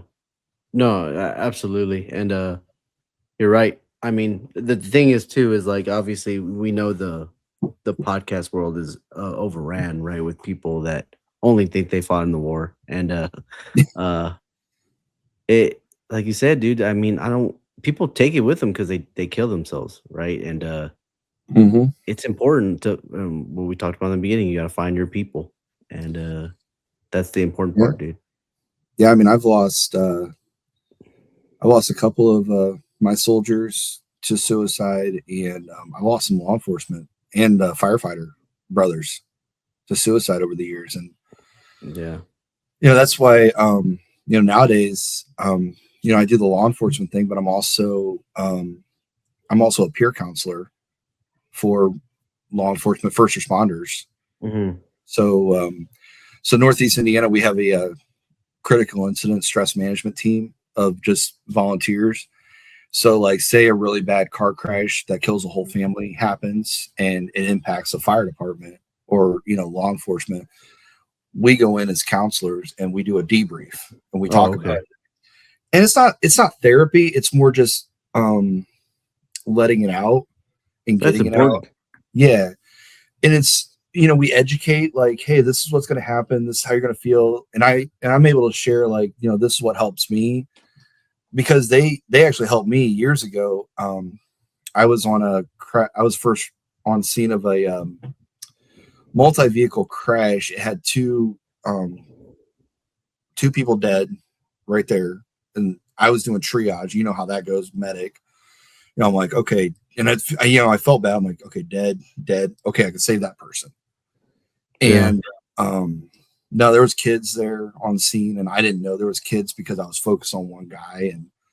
And then I saw that they were carrying these babies out. I'm like, oh my God, I missed the babies. And come to find out later by doing a debrief, I found out that I wouldn't be able to get to them. They had to use the jaws of life to get them out. So like, dude, you saved you helped the tow truck driver. That was your patient. I'm like, okay, well, you know, you think, but it's stuff like that it's really important. Like it's getting better. We have peer support. We have our critical incident team. And back when I first started in law enforcement, you know, my sergeant would be like, what's wrong with you? Go home and drink. Like, I really don't want to do that. Yeah. Like it was taboo, man. And then now it's like, man. So now I think the problem is that now it overcorrected too much. And now it's like, you have to go see a therapist and get medicated. And in reality, like you said, you don't really need therapy. It's just more like hanging out with your friends or your family, somebody, and then you kind of talk to them about it a little bit. And that kind of does a little bit better, you know, because a lot of people don't know. Like I've noticed this from my years in therapy. Like psychologists, you know, they kind of know how to like fuck with your brain and tell you what to think. Like, and I don't like it, you know. Personally, I just don't like it, you know. It's gotten a lot better. I went to my first therapist after a really bad incident on the job as an officer, and I think I was 20 minutes into the, you know, telling him, and he had the. I mean, he's just looking at me like he was looking. I mean, he was looking at his watch, and I hit the. I was like, "Time out. Are you okay?" And he's like, I don't know. I said, okay, well, I don't think you can help me, so I'm gonna go. So I hope you're okay, but I'm gonna get out of here. And that's when I found out like not all therapists are able to handle that, like handle soldiers, handle first responders, and it's really important to have that education or have that at your experience. So we actually have better trauma therapists, but it's also not ramming it down your throat either. You know, it's just, we're here if you need it. And I just encourage anyone, you know, if you do think, you know, you need to go, I mean, go, or, you know, have a hobby, try new things. You know, I've come to love cooking. I mean, that's what I do on my off time. I just cook. I wish it was summertime. It's negative degrees here, and I'd have my smoker going usually a couple times a week. But I mean, that's just the thing. You know, you find that peace after everything, and I don't know. It's crazy because we've lost so many. Not just over there. We lost. You know, we're losing them here, and there's just a lot of we're getting a lot of good support, and I think veterans are getting better about lifting each other up. And that's, and I don't like, that's why I get, you know, you'll know what I'm talking about, but that's why I get mad about like all this hate going on too, over you know where I'm talking about. It's like, I don't care. Like, I'm sure I'm going to get some hate on some of these stories. I might get some like, oh, you know, that's not how I remember. I'm like, well, that's great. This is how I remember it. Yeah. But I'm not going to question someone else because I wasn't there. Right. But yeah, that's why I just find it funny that, there's the love, but then there's also the hate. And I'm like, guys, get over it. Yeah. No, big time. Big time. Nah, dude, you're absolutely right. And I really enjoyed this episode and everything like that. And you opened up a lot, and I'm pretty sure I'm gonna link your socials and stuff down below. Mhm. And so people can hit you up sometimes you just need a bro. Yeah, And absolutely.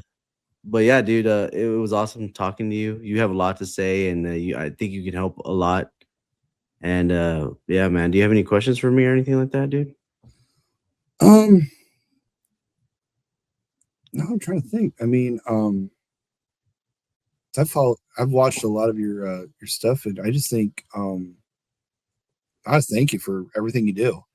'Cause I appreciate it. I know it takes a lot.